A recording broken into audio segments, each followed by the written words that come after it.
Ini argumentasi apa untuk jangankan soal pasal, apalagi buku. Buku itu mau ditampilkan di mana? Buku itu kalau nanti mau digunakan sebagai barang bukti sudah nggak bisa lagi, sudah P21, sudah tutup. Respon, mau jadi apa dia? Jangankan ahli, saksi pun tidak layak untuk dikualifikasi sebagai saksi. Silakan untuk kemudian dijawab soal itu, bebas. Oke. Jadi begini ya. Assalamualaikum warahmatullahi wabarakatuh. Waalaikumsalam warahmatullahi wabarakatuh. Mas Roy dan Dr. Tifa itu dikenakan 4 hal. Satu secara berurutan ya. Satu adalah fitnah dengan ancaman hukuman 3 tahun. Kemudian 2 adalah pencemaran nama baik dengan ancaman hukuman 9 bulan. Yang ketiga adalah pasal mengedit seolah-olah itu menjadi dokumen yang otentik dengan ancaman hukuman 12 tahun penjara. Dan kemudian pasal 32 ayat 1 yang kita bicarakan yaitu melakukan merusak, menambah, mengurangi dokumen milik orang lain atau milik publik dengan ancaman hukuman 8 tahun. Nah pertama ya, kita bicara tentang sebuah rasionalitas ketika ada ancaman hukuman. Core business dari kasus ini adalah ada orang yang merasa difitnah dan dicemarkan nama baiknya. Dan difasilitasi oleh KUHP. Dengan fasilitas ancaman hukuman 3 tahun dan kemudian 9 bulan untuk pencemaran nama baik. Tapi yang perlu dipahami adalah untuk fitnah itu ada kesempatan bagi yang dituduh atau didakwa untuk membuktikan bahwa apa yang dikatakannya tidak fitnah. Karena itu kita mengatakan nggak bisa Anda kemudian menuding orang fitnah tetapi tidak pernah ada pembuktian bahwa ijazah itu palsu atau asli. Itu satu soal. Tapi yang jadi masalah adalah ketika semua rakyat di Republik ini berbicara tentang fitnah, pencemaran nama baik, logikanya melompat. Tiba-tiba ada edit dokumen, ada manipulasi dokumen dengan ancaman hukuman 8 sampai 12 tahun penjara. Dan itu di-entertain dalam tanda kutip ya, saya katakan. Nah sekarang kalau kita kembali kepada pasal 32 ayat 1. Kita bicara sebuah rasionalitas pemidanaan. Coba tampilkan pasal itu. Apakah kemudian itu sesuai dengan apa yang dilakukan oleh baik Mas Roy maupun Dr. Tifa? Ya? Oke. Saya bacakan biar tidak membuang waktu. Kalau udah nanti langsung ditampilkan aja ya. Oke. Nanti ditampilkan. Pasal 32, setiap orang, ini Undang-Undang nomor 11 tahun 2008. Setiap orang dengan sengaja dan tanpa hak, itu biasa ya, atau melawan hukum dengan cara apapun, perbuatannya adalah mengubah, menambah, mengurangi, melakukan transmisi, merusak, menghilangkan, memindahkan, menyembunyikan suatu informasi elektronik dan atau dokumen elektronik milik orang lain atau milik publik. Oke. Tuh. Oke. Tampilkan. Nah, saya berdiri aja. Boleh, silakan. Oke.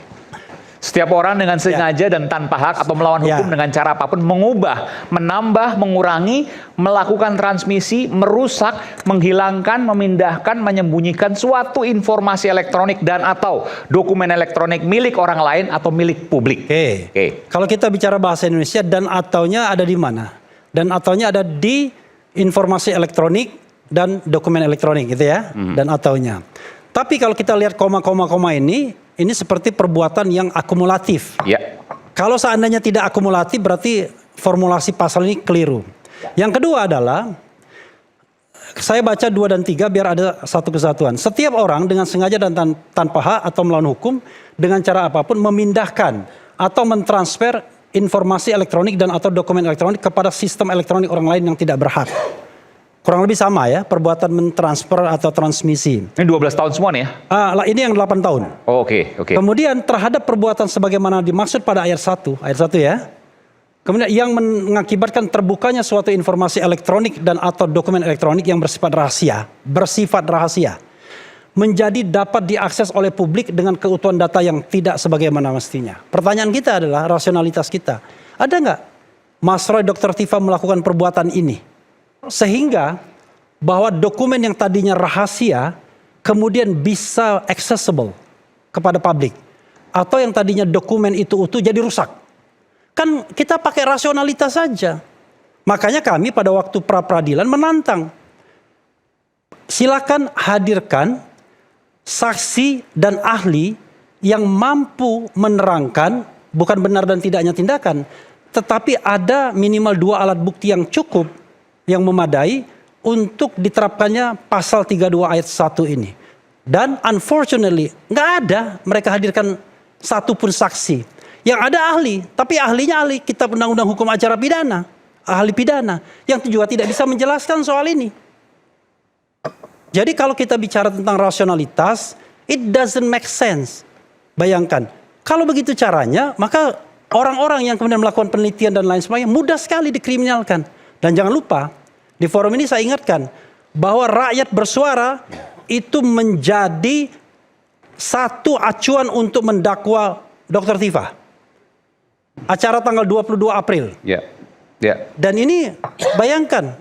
Dan ini tidak jawabnya seharusnya gimana? terjadi. Kami Tidak sudah seharusnya melakukan terjadi. Kenapa saya keberatan katakan soal tidak itu? seharusnya terjadi? Karena 2 hal, seharusnya 3 dilakukan hal, ya. proses lewat Dewan Pers. 1, kita berdebat di sini sudah ada perimbangan. Gak mungkin Aiman cuma mengundang kita. Sehingga apapun yang saya katakan bisa dibantah oleh lawyer Jokowi atau siapapun yang terafiliasi dengan Jokowi. Kan begitu. Karena itu kalau kita bicara tentang hak jawab itu sudah suddenly hak jawabnya. Kalaupun Anda tidak suka dengan apa yang terjadi, Anda bisa melakukan yang namanya komplain mekanisme Lewat Dewan kepada Pers. yang bersangkutan. Enggak, belum hak jawab. Di acara tersebut. Iya, Oke, hak jawab. betul. Kalau misalnya Aiman tidak mau memberikan hak jawab tersebut, salah berarti. Katakanlah misalnya hak jawabnya diminta pada next season, itu soal lain. Nah yang ketiga, yang bisa dilakukan adalah komplain mekanisme kepada Dewan Pers. Itu tidak dilakukan. Jumping up saja, dilaporkan dan kemudian menjadi fakta atau menjadi link untuk memidanakan seseorang. Coba lihat misalnya, pasal 35 nanti diinikan lagi. Karena itu, kita mengatakan, kita menantang, ada nggak saksi yang melihat ya, baru melihat benar atau tidaknya, bahwa Mas Roy mengubah, menambah, mengurangi, melakukan transmisi, merusak, ya, menghilangkan, memindahkan, menyembunyikan suatu informasi elektronik. Pertanyaannya, ada nggak saksi yang melihat itu? Iya, ada nggak saksi yang melihat itu? Dan ketika kita... Sebentar, saya tanya boleh? Iya. Saya jawab. Boleh jawaban singkat saja, Prof. Firmanto. Ada nggak saksi yang melihat itu? Bahwa Mas Roy dan Dr. Tifa melakukan pengubahan dokumen digital tadi? Tes. Selamat malam. Ya, salah satunya Mas Roy. Saksi satunya Mas Roy? Iya dong, karena dia yang menyatakan ijazah Oke. Pak Jokowi palsu. Loh, bukan. Oke. Kan gitu. Maksudnya pasal ini dibuat untuk apa? Tahu nggak, Prof? Enggak, saya Ini nggak- tuh untuk hacker. Saya nggak mau mengomentari, makanya Loh, tadi iya. saya senyum-senyum aja. Oke. Karena kenapa? Makanya. Apa yang sudah disampaikan semua prejudis-prejudis ini kan sudah dibantah dalam putusan Prapit kemarin. Pra-peradilan kemarin. Sudah ditolak semua. Sehingga dikatakan Itu nggak benar, itu nggak Anda benar. gunakan Itu nggak benar. aja sidang untuk hak Anda dan itu dibolehkan. Jadi saya pikir gini, kenapa dari tadi saya mencermati aja? Karena yang dibahas ini sudah lampau. Ini yang pra-peradilan kedua kemarin ini? Iya. Sudah dibahas dan kemudian Mas Roy kalah. Tersangkanya ini kan dipertanyakan kan kemarin. Belum Kita dan masuk ini kan. dipertimbangkan. Gini ya, begini. Jadi saya mau menyampaikan bahwa kemarin itu hakim sesungguhnya sudah membuat hukum. Mengatakan bahwa penetapan tersangkanya tidak pengajuan permohonan review terhadap penetapan tersangkanya ditolak kan gitu. Artinya malah sampai ada beberapa kata yang mungkin saya nggak usah sampaikan lah. Yang intinya penyalahgunaan Prapit kira-kira gitu. Jadi saya pikir Oleh hakim ini? oleh hakim Disebutkan itu? disebutkan. Jadi menurut saya tolonglah, kita kan di sini kan disaksikan oleh publik. Kita skip aja nih. Tadi kan agendanya adu bukti, itu lebih menarik. Tapi kalau kita bahas lagi mengenai penetapan tersangka pasal demi pasal, siapapun ahlinya Akan kan nanti berbeda. akan dilihat nanti di persidangan. Oke. Karena disampaikan oleh hakim demikian. Jadi saya pikir Oke. saya menghargai rekan saya harus refli, tetapi dilanjutkan. saya juga tidak mau lantas terus disajikan seperti ini. Oke. Bang Aiman. Oke. Iya, Tapi intinya bahwa ada saksi itu, ada salah satu adalah Mas Roy. Oke, silakan. Gini, saya lanjutkan ya. Itu salah. Gini. Saya kok malah jadikan saksi Ya. nih. Gini. Setelah ini baru kita Ya. pembuktian. Ya, makanya saya, Otaknya udah terbalik.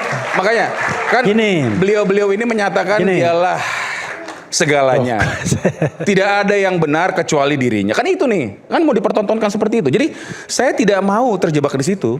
Jadi saya pikir kalau kita membahas yang lain, ini udah berapa sesi nih bicara dan nggak selesai-selesai. Dan terakhir dalam putusan Prapit ditolak.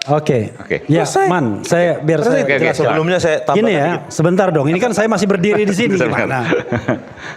Jadi kalau kita mau berdebat, ya, berdebatlah adu argumentasi. Argumentasi Anda apa, ya? Jangan hanya kemudian membantah hal-hal yang tidak relevan. Argumentasi saya yang sifatnya tidak argumentatif, ya kan? Prapit sudah menolak. Nah, itu kan bukan argumentasi. Bukan dong. Loh, itu hanya sekedar mengatakan Prapit sudah menolak. Anda tahu nggak isi jawab Anda Prapit katakan itu apa? tidak seperti itu, ya kan itu pendapat saya. Ya udah, it's okay. Saya mau jelaskan kepada Anda yang tidak membaca. Jangan semuanya Anda seperti itu, nggak boleh. Saya mau jelaskan kepada Anda, ya. Jadi gini, Man, ya. Kita harus membedakan antara pokok perkara dan Prapit. Dalam Prapit itu kita tidak mempermasalahkan apakah tindakan ini benar atau tidak. Kita baru menantang apakah ada orang yang bisa menjadi saksi dan ahli yang menerangkan bahwa Mas Roy dan Dr. Tifa melakukan perbuatan-perbuatan yang dikatakan di sini. Kami pada waktu Prapit itu mengeluarkan atau ada 4 saksi kami, ya. 4 saksi tersebut kami tanyakan kepada mereka pada waktu memberikan keterangan saksi, apakah ditanya mengenai pasal 32 ayat 1. Tidak ada satupun yang mengatakan itu. Mereka mostly bicara tentang ijazah palsu Jokowi dan kemudian bicara tentang fitnah dan pencemaran nama baik. Nggak ada. 32 ayat 1 dan 35 ini jumping up. Itu faktanya. Nah, lalu kami juga menantang ahli. Ada nggak ahli yang bisa menerangkan sebuah proses yang kemudian bisa dikategorikan bahwa Mas Roy melakukan tindakan-tindakan ini. Dan dikaitkan dengan pasal 3. Bahwa dokumen yang bersifat rahasia itu menjadi dapat diakses, accessible. Jadinya, pertanyaan saya adalah, misalnya untuk dokumennya Dian Sandi. Kita bisa nggak mengakses dokumen Dian Sandi itu dari awal? Dari awal kita bisa mengaksesnya kok.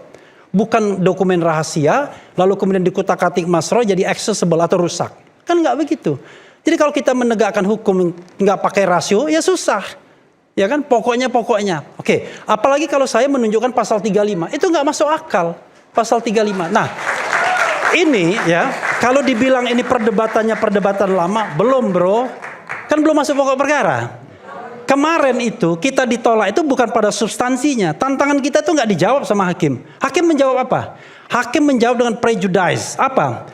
Ini tidak relevan. Harusnya Prapit ini diajukan ketika penetapan tersangka pada tanggal 7 November 2025. Kalau kita bicara hukum itu hak. Kalau itu misal hak kita mau gunakan tanggal 7 November kayak atau sekarang kayak sepanjang dibolehkan oleh hukum, ya nggak ada masalah. Apalagi kemudian seorang hakim mengatakan bahwa ini menunda-nunda pokok perkara. Ini menyalahgunakan Prapit dan lain sebagainya. Betul. Itu bukan pertimbangan hukum, itu prejudice yang seharusnya tidak boleh dibuat oleh seorang hakim. Hakim itu harus jelas, clear. Anda salah, Anda benar. Terbukti, tidak terbukti. Kalau kemudian Anda membuat sebuah pertimbangan hukum yang tidak didasarkan pada bukti persidangan, itu namanya sontoloyo. Iya. Nah, perkara kemudian soal ditolak, udahlah kita paham lah, yang namanya success story Prapit itu memang tidak banyak. Dia menantang kita masuk pada tahap persidangan. Nanti kita juga buktikan tahap persidangan. Betul. Bro, saya lagi ngomong bro, nanti saya kasih kesempatan ya. Saya boleh juga bicara. Karena itu saya katakan perdebatan kita ini belum akan selesai. Jangan dibilang yang dulu. Karena secara faktanya adalah bahwa baik Mas Roy maupun Dr. Tifa sudah clear. Yaitu didakwa dengan pasal-pasal yang saya sebutkan tersebut. Ada 4 kategorinya. Fitnah, pencemaran nama baik, kemudian edit dokumen sehingga rusak dengan tidak bisa terbuka buat publik, dan kemudian edit dokumen sehingga yang tadinya tidak otentik menjadi otentik. Nah, ke dalam 4 hal itulah kami berkepentingan untuk diperdebatkan tidak hanya di pengadilan tapi juga di publik. Ngapain kita berdebat bukunya Rismond? Nggak ada gunanya bagi kami. Iya kan? Yang punya gunanya bagi kami adalah kami harus menjawab 4 dakwaan ini. Itulah guna bagi kami untuk datang saya sini. jawab nih. Tidak hanya Perdebatan kepada hukum tidak penting, hanya kepada buku ini, juga penting. Tidak hanya kepada pengadilan tapi juga kepada rakyat Indonesia. Itu yang ingin saya katakan. Makasih. Oke, Assalamualaikum baik. warahmatullahi wabarakatuh. Baik, Mas. Tapi yang ini udah stop. Nggak lucu lagi kalau dibahas ini. Oke. Nanti dibilang bukunya nggak penting. Bukan. Kalau yang ini udah nggak lucu karena private kan sudah ditolak. Oke, nggak apa. Tapi kan seperti tadi ya, saya sepakat tadi apa yang disampaikan oleh Bung Refli bahwa ketika bicara argumentasi maka harus dibalas dengan argumentasi. Nggak apa-apa. Seperti juga nanti tentu buku, Bung Rismon punya argumentasi juga harus dibalas dengan argumentasi. Siap, Mas Roy, ya? Nanti dulu Bang. Oke. Ini argumentasi apa untuk jangankan soal pasal, apalagi buku. Buku itu mau ditampilkan di mana? Buku itu kalau nanti mau digunakan sebagai barang bukti sudah nggak bisa lagi, sudah P21, sudah tutup. Rismon mau jadi apa dia? Jangankan ahli, saksi pun tidak layak untuk dikualifikasi sebagai saksi. Kenapa?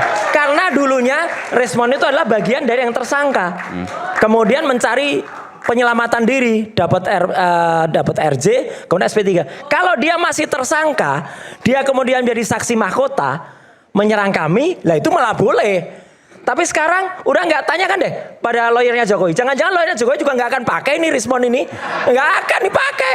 Udah apalagi kita bahas bukunya, udah lewat buku pesanan lagi, ya nggak usah. Saya jelasin sedikit ya. Jadi pemirsa sekalian, jadi persoalan ini sebenarnya bukan persoalan Pak Jokowi lagi. Ini udah negara, udah JPU dengan para terdakwa. Maka saya harus menyampaikan tentu hal-hal yang terkait dengan Pak Jokowi ya sebatas ketika beliau akan diundang untuk menyampaikan ijazah-ijazahnya aja. Jadi kalau bicara masalah ini ya saya setuju dengan judulnya sebenarnya ya kita masuk ke pokok perkara. Ke pokok perkara kemudian kita membuktikan. Membuktikan apa? Apa dasarnya Mas Roy, Bu Tiva mengatakan ijazah Pak Jokowi palsu? Itu. Sehingga kita bahas apa? Biar kita tahu apakah Mas Roy melakukan apa? Biar jelas pemirsanya, biar juga masyarakat tahu. Sehingga tidak ada twist-twist lagi. Karena persidangan ini, persidangan untuk mengatakan bahwa Mas Roy dan Bu Tiva, sebagaimana tadi rekan Refli menyampaikan, diberikan kesempatan untuk membuktikan penyampaiannya itu benar apa tidak gitu loh. Nah kalau kita masuk ke materi itu maka hari ini kita bertanya apa kepalsuannya. Oke. Jadi jangan kemana-mana. Saya pikir itu, Mas. Oke, baik. Sementara ini memang masalah negara, memang betul. Tetapi kan masalahnya ijazah ini adalah ijazah milik mantan presiden, yang mana itu ijazah publik. Jadi dikatakan di situ adalah rahasia, sudah tidak rahasia lagi. Bahkan sudah pernah di persidangan informasi KIP, informasi Komisi publik. Informasi Publik. Bahkan saya ikut karena saya juga sebagai pengacaranya Bonatua, ya kan? Itu bahkan bukan cuma palsu saja, tidak ada. Ijazah itu tidak ada? Ijazah itu tidak ada. Ya nggak ada. Saya boleh tanggapin ya? Boleh. Nggak, sebentar. Ijazahnya nggak ada maksudnya? Bonatua dengan beberapa kali sidang KIP Meminta. sebagai saksi, kemudian Kan ada fotokopinya. Ya, tapi faktanya tidak ditunjukkan, ya kan? Bahkan di Sebentar, ini kan yang diminta KPU kan? bukan KPU diundang. KPU kan nggak nyimpan yang Setahu asli. saya tidak Bonatua diundang, sudah mencabut kan? gugatannya. Dan itu dihadirkan Nggak ada. untuk membawa bukti-bukti. Oke. Mereka dihadirkan itu tidak dibawa bukti-bukti itu dan tidak ada. Bahkan yang seharusnya disimpan di arsip nasional pun juga tidak ada. Sebentar. Ini kan fotokopiannya kan? Fotokopi karena Yang KPU fotokopi kan yang dilegalisir kan? betul. Iya. Ini kan yang Tapi itu yang kan disimpan oleh KPU biasanya. Pada waktu persidangan ini kan dikonfirmasi. Oke. Yang bersangkutan bahkan UGM pun tidak membawa dan tidak menunjukkan dokumen-dokumen itu. Hanya menarasikan aja bahwa Jokowi pernah kuliah, Jokowi. Oke. Selama ini pernah nggak melihat bahwa menunjukkan walaupun fotokopi ijazah, tidak pernah UGM. Jadi ini kan untuk apa ya? Kebutuhan mata kan? Artinya apa ya? Apa yang ada di benak Anda di situ? UGM pun tidak pernah menunjukkan fotokopiannya. Persidangan yang berkali-kali itu, Bonatua menyimpulkan ijazahnya tidak ada. Bahkan di arsip yang seharusnya disimpan, yang Oke, namanya di identitas kampusnya, itu arsip. pun tidak tersimpan di sana. Andri itu biasanya menyimpan ijazah. Harusnya demikian. Asli? Atau legalisir? Iya, aslinya juga harus disimpan di sana. Saya baru tahu, ijazah saya jadi ada di Andri juga gitu. Bukan, kalau pejabat publik apalagi Kalau presiden dia pejabat itu publik. legalisasi. Oh, oke. Ini kan masalah ini pejabat publik, Oke. ya kan? Semua itu masuk dalam sejarah karena presiden. Jadi semua presiden dokumennya sampai mungkin Iya, akte kelahirannya juga di sampai sini. sidang itu pun fotokopinya aja Andri nggak punya. Oke. Itu bahkan ada undang-undang yang menyatakan Boleh. karena tidak tersisa. Nanti saya berikan sebentar. Sebentar, ya kan? Oleh sebab itu kita menyinggung, Bang Refli tadi menyinggung undang pasal 32 itu karena disinggung oleh Jamada sebelumnya. Jadi nggak bisa bilang ini adalah sudah lewat dan lain. Karena Pak Jamada, Prof Jamada ini mengatakan bahwa pasal 32 itu maka di counter.